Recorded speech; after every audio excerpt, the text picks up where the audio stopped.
Welcome to the Monday edition of the Morning Pitt here on youtube.com/Panther-Lair.com. Start of a new week here on the Super Bowl of daily Pitt podcast videos. That's what we say right here at youtube.com/Panther-Lair.com. Make sure you like the video. It's down off to the left there. Make sure you subscribe. There's a subscribe button right down there on your right. Subscribe to youtube.com/Panther-Lair.com so you never miss any of our exclusive Pitt video content.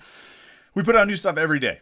We put out daily morning Pitt videos like this one right here, Monday through Friday, every morning. We have post-game press conference videos like we'll put out tomorrow night after the Boston College game. Technically, it'll probably be early Wednesday morning when that video gets published, thanks to the 9 p.m. tip-off. And then we have our weekly live Panther-Lair show, Wednesday night at 8:30 p.m. right here at youtube.com/Panther-Lair.com. It's like a Pitt sports talk show where you can tune in with your comments and your questions and talk about Pitt sports for an hour on a Wednesday night. What more fun could there be? It's all right here at youtube.com/Panther-Lair.com, so make sure you like this video and subscribe to the YouTube channel. Of course, the mothership is Panther-Lair.com, Pittsburgh.rivals.com. It is the most comprehensive source of Pitt sports news on the internet, football, basketball, and recruiting. You'll find it all at Panther-Lair.com. And of course, message boards where you can interact with hundreds and thousands of other Pitt fans. All day, every day, people are posting things on the message boards at Panther-Lair.com.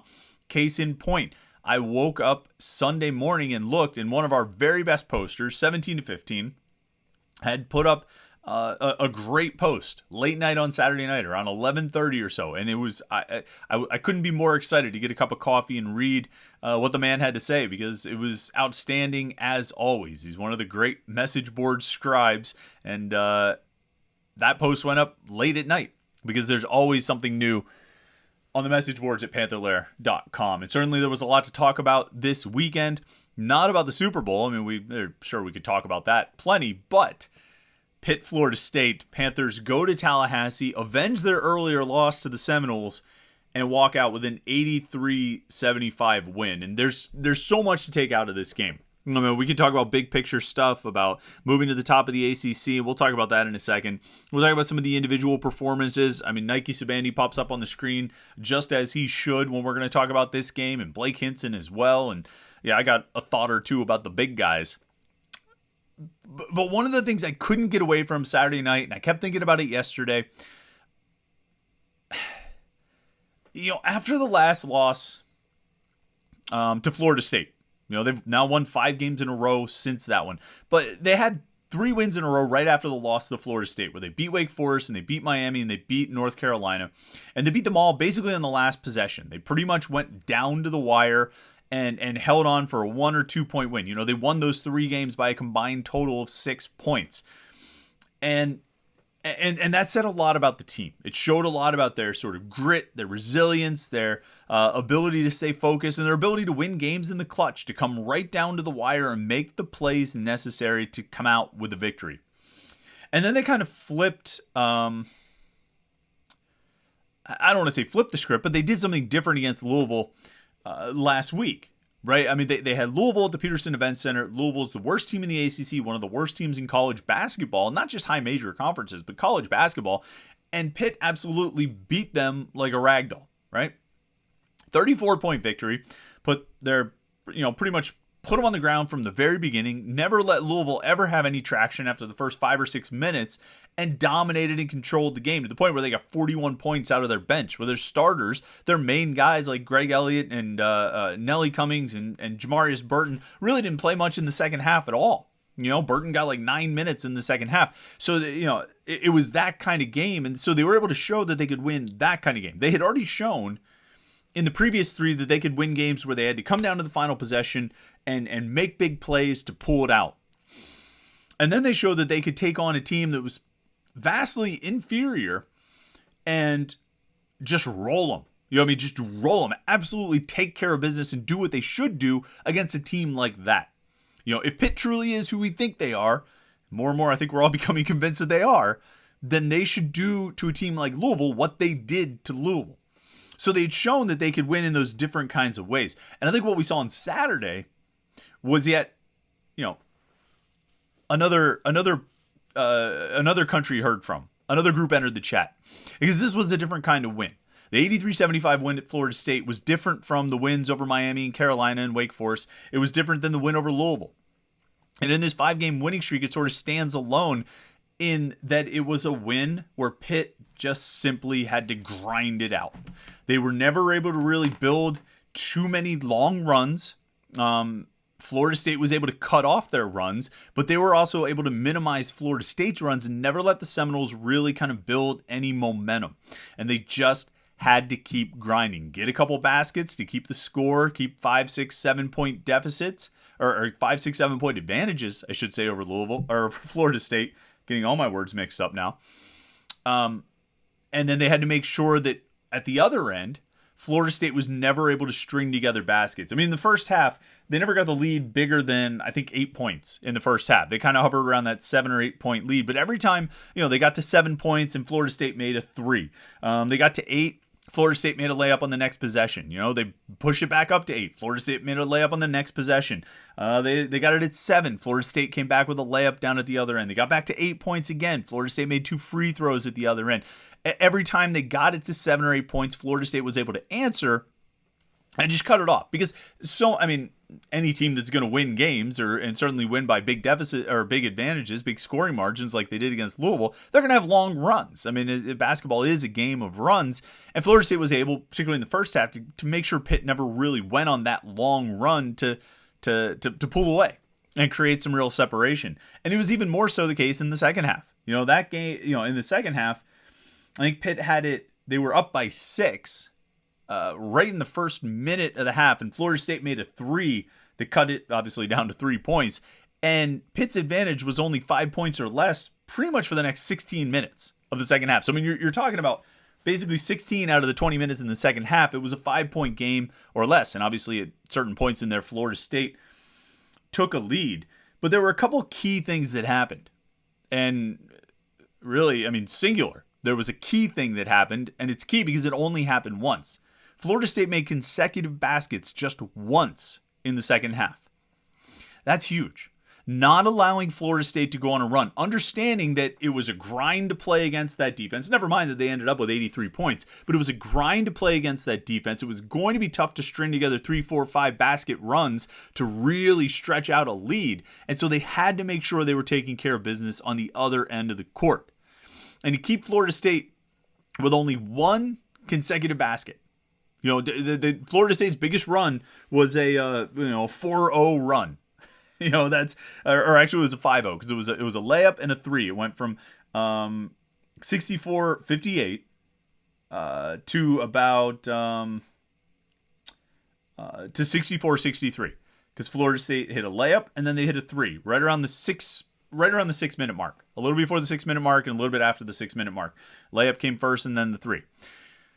That was the only run Florida State had in terms of field goals made. They hit free throws and stuff, but in terms of field goals made, that was their only run. The consecutive baskets right there.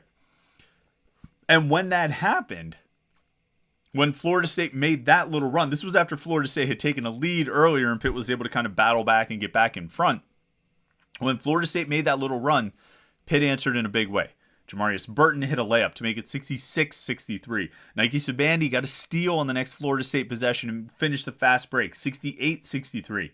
Florida State hit a couple free throws to cut the lead back down to 3, but then Sabandi hit a layup, Burton hit a free throw, and then Blake Hinson had the big one, the dagger 3-pointer, to make it a 9-point game with 2.5 minutes left to go. Really, outside of the final 3 minutes, Pitt's lead was never much more than 5 or 6 points. Maybe they touched 7 or 8 once or twice in that stretch, but not much. In the final 3 minutes, they pulled away. Burton hit a free throw, the Hinson 3. Burton hit 2 more free throws. Federico hit 2 free throws, and all of a sudden it was like an 11-point game with just a minute or so to go. They pulled away at the end, but for the bulk of the second half, they just had to grind. And they went through a scoring drought in there. It was a 3-minute scoring drought from 17:55 to, or 4-minute scoring drought, 17:55 to 13:58. A 4-minute scoring drought where they, or field goal drought. They only had 1 point in there on a free throw and didn't hit any field goals. And allowed Florida State to ultimately come back and take the lead, but they still just kept grinding. They didn't let Florida State, when Florida State took the lead on an and one. They got a basket by Guillermo Diaz-Graham to take the lead back, to go back up 49-58. Florida State answered to go up 50-49. Jamarius Burton takes over the game now. Gets a pull-up jumper to make it 51-50. Hits a long jump shot to make it 53-50. It was a grinding kind of game, and the kind of game where you have to stay patient, the kind of game where you don't get frustrated, the kind of game where you understand you're going to have empty possessions, but as long as you play tough defense at the other end, the other team will not be able to make much out of it. And the kind of game where ultimately, I think the more mature, more experienced, and ultimately better team was able to win. And so I think I don't think it's unimportant the way they've won these last 5 games. Even if you look at just 3 different types of winning or 3 different types of wins. And quite frankly, this wasn't one that I'd really considered. I thought, those first 3 wins, the Wake and Miami and Carolina games, these close down to the last possession wins. And then there was the blowout win over Louisville. I said, well, that's pretty much it. They've done the 2 big types of wins. But they did another one on Saturday, and that was the grinder. And showing that they can do that, showing that they can stay patient, showing that they won't get frustrated, showing that they're not going to have guys just try and take over the game on their own. Unless it's Jamarius Burton. If he wants to take over a game on his own, he can. As long as it's driving. Maybe not the 3-point shooting, but as long as it's driving, he's more than welcome to take over a game on his own. But the guys kept playing within themselves. Guys kept passing. Guys kept taking the good shots. Guys kept looking for their spots and doing the things that they know they can do well. I think this team is remarkably self-aware. I think this team knows what they do well, knows where they can excel, and knows what its strengths are. And as a result, when they get into these grinding situations, when they get into these tough spots, they're able to stick to the plan, stick to what they do well, and more often than not, certainly in ACC play, fight their way out of it. And I think that's a huge credit to the players. It's a huge credit to the coaches. And they've also evolved what they know of those strengths. You know what I mean? When I talk about, they know what they do well and they can play to their strengths and they stick to the plan and all that. They've evolved that throughout the course of the season. I think once they started having Federico in for extended primary playing time, getting the primary minutes at the center position, I don't think they really thought they could use him the way they've been using him recently, or Guillermo Diaz-Graham for that matter. But I think slowly but surely, particularly over the last few games, you've seen more and more interior passes. You've seen the trying to work the ball to those guys on pick and rolls, trying to work the ball to those guys on certain types of sets. It's not the primary offensive weapon. It's not going to be the primary offensive weapon, but it is evolving as an offensive weapon. And it's paying off because they're getting, I think, more dangerous, more versatile, and more of a threat overall on offense when they can now utilize those big 6'10", 6'11" centers who might not be the strongest, but they're big and they can run. They've got some skills that you can use, and they've been using them. And I think you've slowly seen it evolve. I think they did it more in the Louisville game. Not as much in the Carolina game, I think, based on the matchup, but they did it a whole lot on, I shouldn't say a whole lot, but by comparison, it was a whole lot on Saturday against Florida State, a team that's known for always having its length and athleticism, which should be arguably, one of the most difficult matchups for Pitt in the ACC for those players, for Federico, and Guillermo Diaz-Graham. And instead, I shouldn't say instead, but out of that difficult matchup, they end up getting, Federico had 8 points and 13 rebounds, 7 offensive boards, 3 blocks. Guillermo Diaz-Graham goes 6 and 5 with 3 offensive rebounds. Just a really, really strong stretch of play there. Federico had 2 assists also and was 4 of 4 from the free throw line. And again, that's against a team that should sort of historically be a really challenging matchup for young, inexperienced, not physically developed centers like Guillermo Diaz-Graham and Federico. And instead, those two put in, huge minutes, monster minutes. I mean, those stats I just gave you on Diaz-Graham, he got those in 11 minutes. Federico played 29 and goes for 8 and 13, but Diaz-Graham goes 6 and 5 in 11 minutes, 3 of 5 from the floor. really impressive stuff, really encouraging stuff. And if you're the rest of the ACC, really concerning stuff. Speaking of the rest of the ACC, Pitt is now at the top. I know if you go to the ACC website, and I'm clicking on it right now, Virginia is listed first, despite both teams having an 11-3 record in conference play. I can only guess the overall win percentage is why they have them separated as such. Virginia being 19-4, Pitt being 18-7. I guess the overall record is what they're using to separate it. They've got Duke ahead of Carolina, ahead of Syracuse. They're all 8-6 in the ACC, but Duke has the best overall record. So, kind of glancing through, same thing. Boston College and Florida State are both 6-9, but Boston College has the better overall record, so they're listed first. Never mind that Pitt has the head-to-head tiebreaker over Virginia. Both teams at 11-3, but Pitt beat Virginia at the Peterson Event Center. So if the season ended right now, Pitt would be the number 1 seed in the ACC tournament. Look, I don't think you can say enough about how impressive this 11-3 record is. I looked, and I could only find 8 other instances where Pitt won at least 11 of its first 14 conference games. None of them happened in the ACC. I mean, Pitt's record for ACC wins is 11. They've tied it this year, and they're, barring catastrophe, they should break that record, set a new record tomorrow night against Boston College. But going back to the Big East days, Pitt had 8 seasons where they won at least 11 of their first 14 conference games. And, that's sort of an arbitrary number, but I wanted to compare it to this year. And you're talking about, teams that finished first or second in the conference. I mean, 2010-11 team finished first in the regular season. 2 years before that, they went 12-2 in their first 14 games and finished tied for second in the regular season. Same thing with the 06-07 team. 03-04 team went 11-3 in its first 14 Big East games and won the regular season title. The team before that went 11-3 and was tied for first in the West Division of the Big East. The team before that went 11-3 and was tied for first, finished in first in the division.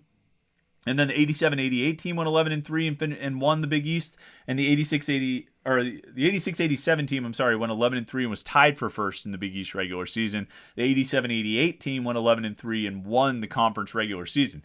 None of these teams that have won at least 11 of their first 14 conference games have finished worse than second in the conference. Now, this was before they played 20 conference games. If you were 12-2 or 11-3 after 14 and you only have 2 more games to play in the regular season conference schedule, then you're a lot closer to that prize than if you have 6 more games to play, as Pitt does right now. But are you betting against the Panthers on the rest of the way? Are you betting against the Panthers on the rest of their schedule? Because I'm looking down this slate here. Boston College, the game at Virginia Tech, on Saturday is a real challenging one. Georgia Tech and Syracuse at home, and then finishing at Notre Dame and at Miami. At Miami is going to be tough. At Virginia Tech could be a tricky one. There's no reason they should not lose the other 4 games. Even if they go 4-2 here and finish 15-5 in the ACC, I think there's a great chance that wins the conference regular season, because we talked last week or the week before about the other teams at the top of the league and how their schedules look and how their schedules are far more challenging than Pitt's. And I think, even if 15-5 doesn't win the league, it gets you, a Thursday start. It gets you a double bye in the ACC tournament, which means you're going to be, it's a top 4 seed. I mean, 15-5, I think, is a guaranteed top 4 seed. I'd be shocked. I don't even know if it's possible for 15-5 to finish outside of the top 4. Well, let's see here. Right now, Virginia and Pitt 11-3, Miami's 11-4, Clemson is 10-4, NC State is 10-5. Everybody else has more than 5 losses. So there are only 5 teams that could possibly finish with 5 losses. And out of those 5, NC State already has 5 losses, and they would lose the head-to-head tiebreaker with Pitt. So Pitt is almost guaranteed, it would seem to me. Well, I shouldn't say they're guaranteed a top 4 seed, but as long as they don't lose, if they finish 15-5, they're going to be a top 4 seed. in the ACC tournament, which means not playing until Thursday. It means a double bye, and it means 2 wins and you're in the conference championship game. And you scroll down this list of teams, and there are teams that will be more challenging for them. If they have to face Virginia again, I'm sure it'll be a battle. If they have to face Clemson again, it'll be a battle. That regular season finale at Miami is going to be a battle. Duke will be another challenge. Carolina, I think, even though they beat them twice, I'm not guaranteeing anything for the third time. I mean, all these teams in the top 6, 7 can be a challenge. But Pitt has shown itself to be up to the challenge against just about everybody so far. And I'm not really... There's no one here that I say, oh, geez, that's a terrifying game. That's a terrifying matchup. There are challenging matchups. There are matchups that are a little concerning, a little scary. But there's nothing there that I'm saying, oh, man, they got to avoid that team. Now, maybe this is just sort of the confidence that comes with a 5-game winning streak, where you start to feel like the team can't lose. And given the way they've won these 5 games, I mean, there's some truth to that. They haven't been able to lose in the last 5 games. They've found ways to win each of these 5 games and done it rather impressively, I think, in the different ways, how they've been able to adapt to the game situation and the scenario. But as we get closer to the end of the regular season, it's a few weeks now, I mean, this team seems to be clicking and really headed toward some serious success. Now, all the normal caveats, all the normal things that we always say. I mean, they could always have a cold shooting night. They could run into a really hot team. They already lost to Florida State. They've shown that they're capable of losing to bad teams or not very good teams. All those things. We understand all of those things. But when it comes down to it, they're playing really, really well. And, I think... it's hard to be anything but encouraged about where this team is right now. We're certainly going to have a lot to talk about this team all week long. Should have an interesting conversation. I have a topic for tomorrow's Morning Pitt. Then, unless some big news comes out today or breaking news that we need to discuss, I think we're going to be able to stick to that, and I think you'll enjoy that topic. It'll be a good discussion point on the message boards. Wednesday, we'll recap the Boston College game. We'll have lots of things to talk about with this team all week. So I appreciate you tuning into this, and make sure you stay tuned throughout the week. Like this video and subscribe to our YouTube channel, youtube.com/Panther-Lair.com, and then keep everything locked all day, every day at Panther-Lair.com, Pittsburgh.rivals.com, to make sure you don't miss any Pitt sports news, football, basketball, recruiting. We got wrestling coverage. We got everything going on. Panther-Lair.com, Pittsburgh.rivals.com. Pitt is 18-7 overall, 11-3 in the ACC.